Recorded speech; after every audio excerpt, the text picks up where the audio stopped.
Okay, the time is, I'm so glad I can say something.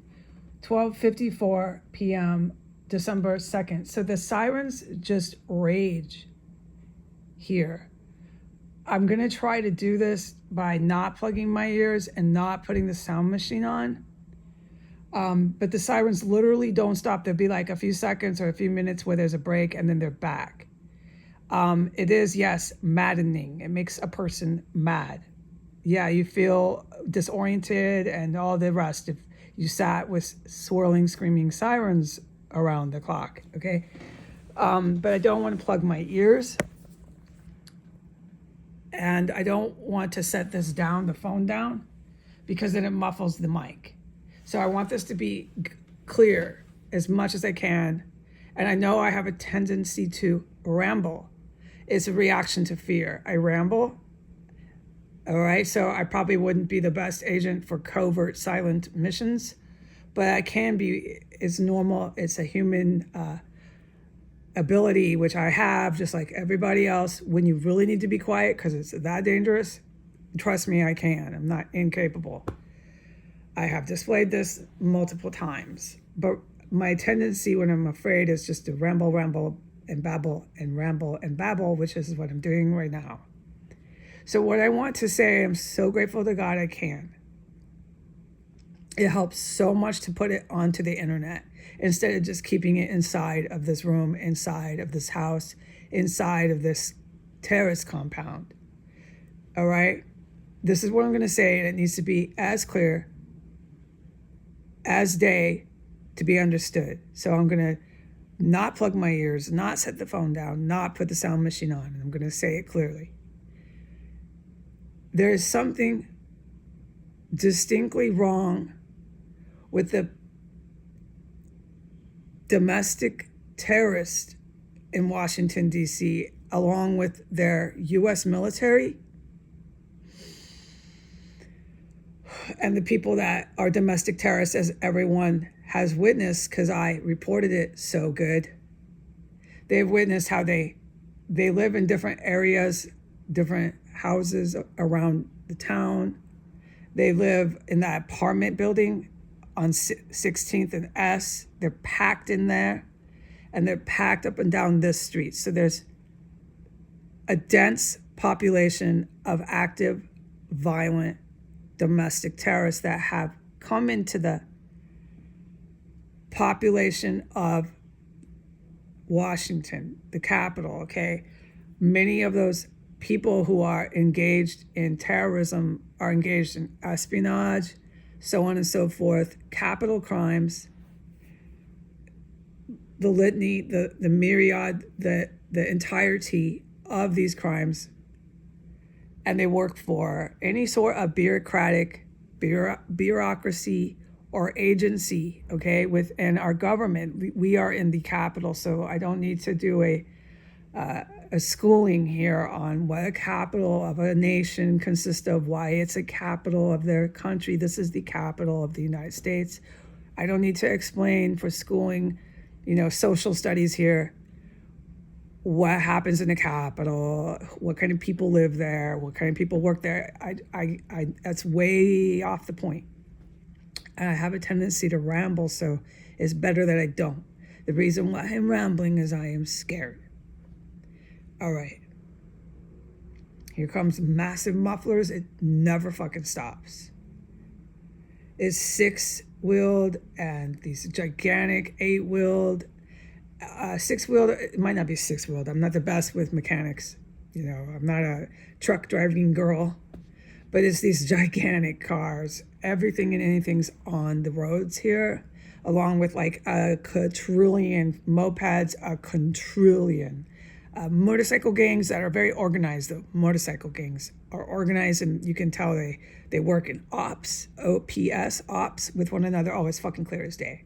They're dangerous. The motorcycle gangs are nothing to mess with. Those are for the guys. The guys handle that. This is really brave military guys that I'm talking about. The good guys, they're incredible humans. Okay? These streets of DC are no place for a lady. No, ma'am. I know that with assertion, when I'm trying to take my garbage out and I have to dodge and dash people on the sidewalk because they're so militant, they might exert physical violence on me just by looking at me. They hate me that bad. They absolutely hate Heidi Granger in Washington, D.C. I have yet to encounter anybody ever since I've came here that was civilized, friendly, and felt safe to be around.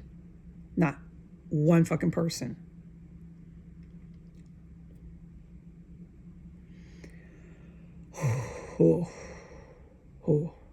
The doctor who gave me he was like a head doctor. Like, no one questions his prognosis.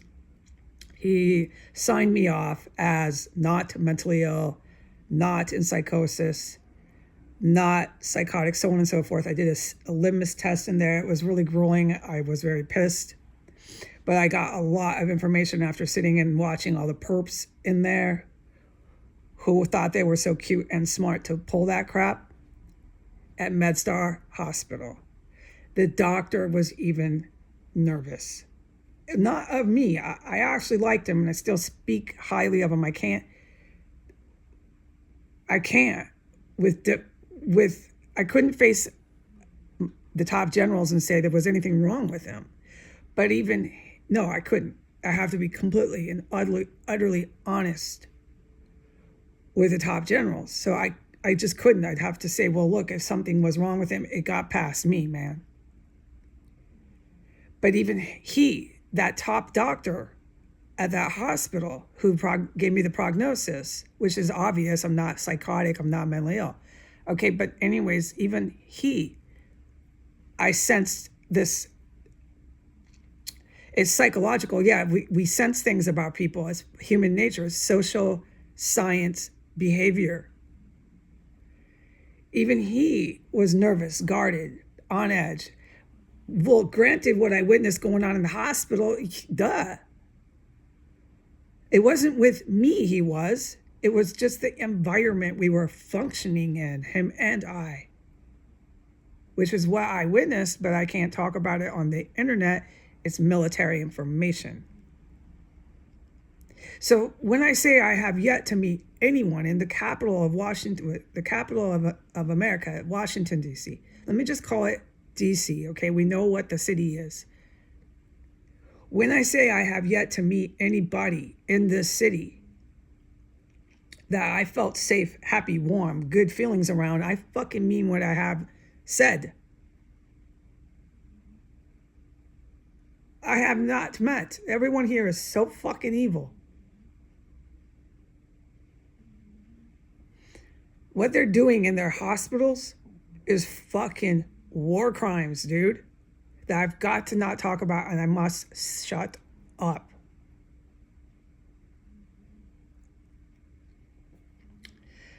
Why I'm not plugging my ears, thank God there's a break in the sirens. This is truly amazing. Why I am not blasting the sound machine so that I can get this clearly spoken is it helps me so much to put this on the internet so that I know people hear it. It is so much strength I gain from that to keep coping with what is happening in my life. My life is no different than 48% of the United States population who are watching our country come undone, who are witnessing and interacting with, it's in our lives, we're going through it all together. 52% of our American citizens living amongst us become utter and complete fascist with no concern for human life. You know it when you're interacting with someone who does not care if the other person around them lives or dies. And they are so prone to violence and all the sort of social behavioral indications that I'm not the only one in America who can experience that and who has been experiencing that. you don't want to talk to them or get in their way. It's a lot of the people in our country, because they might strike you, or who knows what they might do. They're really, really aggressive. Okay, and you can see the headlines and all that. You want to go ahead and see what's going on. Some of this makes the headlines. The press is involved. The press in our country works solely for the white supremacists and solely for these really evil Muslim terrorists in the Middle East. They've been bought and sold. All right, but some of the headlines of just this random acts of violence, most of it is with guns, is really serious. It's gotten worse and worse and worse. And they'll put out, because it's a police term, they cook the books. So they're gone hyperbolic with cooking the books. It's not that simple. Cooking the books goes way back. It's very corrupt, and you can go to prison for it. But it's this general way that they're lying about crime stats. Lie. It's not to just lie for the crime stats of this jurisdiction or town. It's to put it into the press, to keep saying it's nothing happening here. There's no terrorism here. Everybody's just a lone wolf here. Nothing's happening here. So they won't tell the population that we're at the brink of war. And then the only ones that start to say it are these white men in power. They have these CEOs from Wall Street say it. They have these idiot men from NATO say it. These white nationalist men who are actually the ones protecting this terrorist compound, attacking other countries. I can't get sidetracked with it, especially with my tendency to ramble. Here comes a really loud muffler. Let me plug one of my ears, or just stop entirely and wait.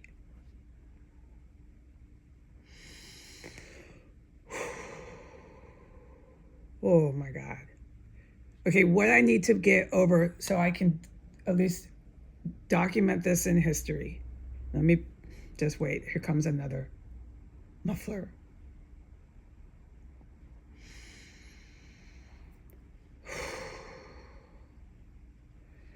What I've witnessed, I will never forget. It is shocking to see this happen to people in my country, okay? So it's something I will always remember. What I've witnessed is there's something clearly wrong with them. What I mean by wrong is something's wrong with their mental health, okay? Mental health is an actual medical term. It's just a medical term that doctors and practicing nurses, et cetera, they use to communicate with one another. It's like when I take economics, there's economic terms. That's why you take the classes, so you can communicate with other economists, other doctors. Okay, we got that clear. Okay, so that's what you study. You learn the terms for what your field of study is. Okay, so, okay, we're clear. So in the field of medicine, there's terms, and mental health is a term. What the UK did, the United Kingdom, and the US did with mental health was a war crime. Okay, 4-year-old kids are not supposed to know the term mental health and go up to everybody in their family and say you're mentally ill. You're mentally ill, Mom. It's become a way to attack a person, which is so sad for the people who are actually in the medical practice. Like, this is a mess here. This is just one of the symptoms of what they did to our country, okay? It's a million things they did, and mental health campaign was one of them. The Brits, the imperialistic colonizing, imperialism and colonialism. The British went over to Africa, had the nerve to start doing that crap over there with all the Africans on a mental health campaign, okay? It was for this caliphate, for this neo-Nazi to come in with the Arabs and take over vast regions of targeted countries. So they brought their mental health with them. And so I apologize to anybody who's an ethical doctor, because you got a mess now you got to deal with. The Americans, all the kids, everyone, you're mentally ill. Just attacking the other children at school, calling them mentally ill. Everybody's mentally ill. So it was really, really meant with some serious harm when they started this thing that they did with the mental health. It was intended to be far worse than that. What they are still trying, but they really have stopped because of the good military. They intended to just take people, arrest them on the grounds of psychiatric mental health issues, anybody they wanted, because they said something, they saw something. Okay, this is another way to just do mass arrest. In mass arrest is thousands of people getting arrested. Okay, a big sweep. So the mental health was a big fucking deal. And this was all over, anywhere they wanted. They just take them. You're mentally ill. Take them. They're cops. You see how I put up South Africa? They've been a real thorn in my side for a long time. They just do that there. Just take anybody they want in South Africa. You're mentally ill. Okay, you can thank the fucking Brits for that.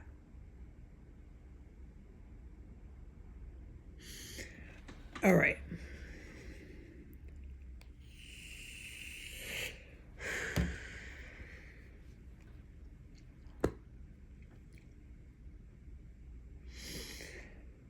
You can thank the white man and you can thank the Arab man for that. If you're in Africa and you hear this, I suggest you don't make friends with those people right now. If you're in Africa, they're not your fucking friends. If you meet somebody and you're in Africa and they're white or they're Arab, they need to prove to you they can be trusted. I'm sorry, this is the facts. I'm white. I've got to say something.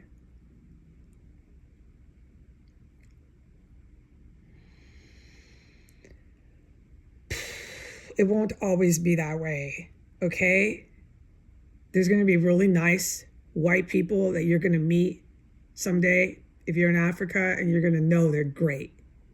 And you're going to be glad, because everybody likes to connect with people who are different. To a certain degree, yeah, you might not be totally open to them because they're different, but you don't get scared of them, and you certainly don't think they're evil. No, they're nice. They're just white. And that's what God, the great creator, wants on earth.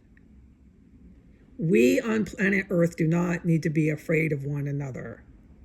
Okay, that's our end goal, and that's where we're going to go, and we're going to get there.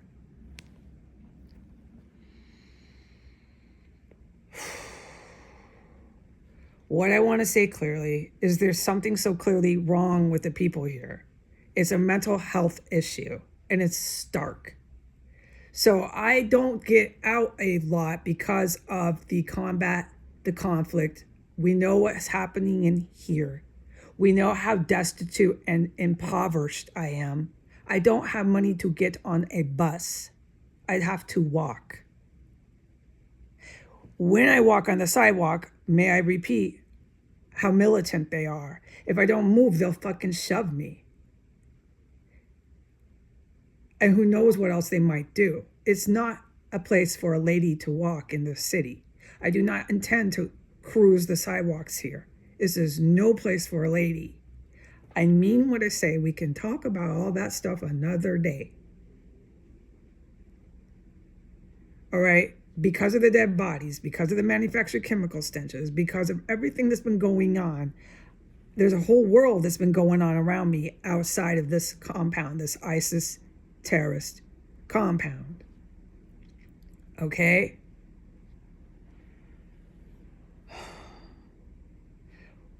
The answer to why they're so mentally ill, I do not know, because I don't talk to anyone. I believe it's through a lot of drug abuse. Hold on, I have to stop. There's really loud noise. It's going to overpower all this.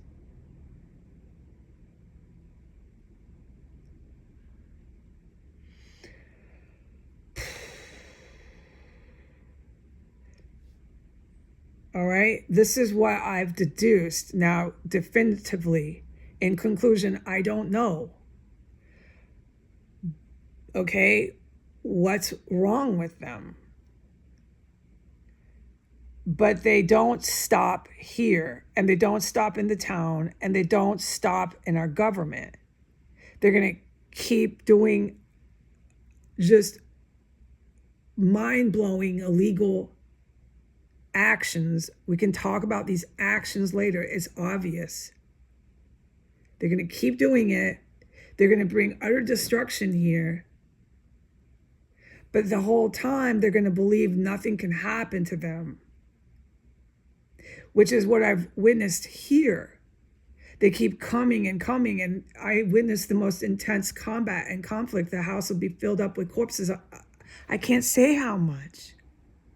The fact I could report what happened last night is huge. Just chopping and chopping up bodies. Do you understand what's going on here? And they literally, what I witnessed, do not believe they have to ever stop. If you were to come here right now and stand in the corner, they're all at it. I can't report on this memo what they're doing. It's not going to help the good guys. They will never stop in their mind. This vile barbarianism with also serious weapons they should not have on a sidewalk in a house. And they just keep sending cops, sending fire, sending everyone. Their law enforcement is their buddies after anyone and everyone. They have their city court. Civil court is for the city. It's a city courthouse. You have your criminal court. That's for your cities. Your federal court is for your government. They're just going to send their town terror cell right to their civil court, have the town defend it down there. Like there's, in their mind, no reason to stop at any point, ever just say, well, we need to pull the brakes. So that's what I mean. And I've witnessed this, and it's so good to say it. There's something wrong with them. Like that means the person that's doing this kind of behavior does need a mental health evaluation. Yeah, dude. But they're so violent. I get really scared.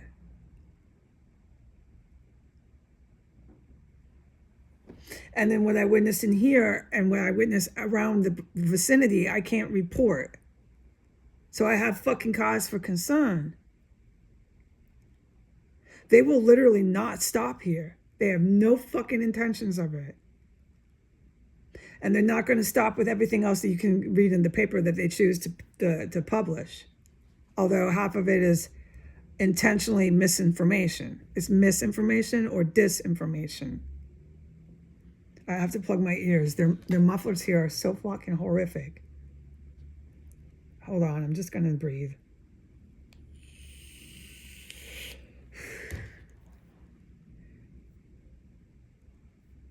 Right.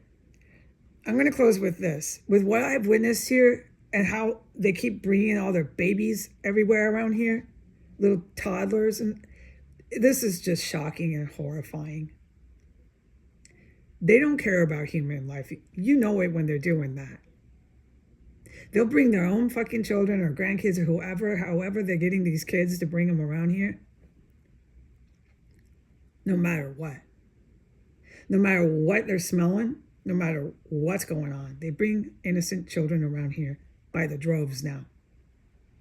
And that won't even be stopped. Absolutely nothing they do will stop. So we know that they can't be in custody of kids. They're too dangerous. They're endangering the lives of kids. But they don't stop. There's no fucking breaks.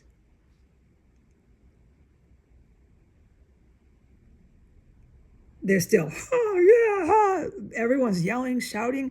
That's how they talk. They can't be quiet when they talk. This clear, erratic, manic, all these lists that somebody who was qualified could, write down of they're just crazed. They're crazed. In my terms, they're crazy. Everything they do is really loud in the vicinity, in the town. banging loud, making noise, just everything loud. A person that constantly that fucking hyped up, loud, everything they fucking do. Violent, and absolutely no ability to say, hey, let me not do that. The drive and impulse, they're compulsive, they're incredibly reactive. They act on impulse. I'm telling you, I don't confront them on the sidewalk. There's something wrong with them. I gotta get this off my chest, okay? I want out of the city so bad, dude. But then you see it in the paper, it's a lot of the population, there's something wrong with them, okay? Is it a lot of drugs? Okay, and that's what I mean. I don't talk to enough people to have a definitive answer. But I just want to cry, man. This is just too disturbing here. Okay, bye.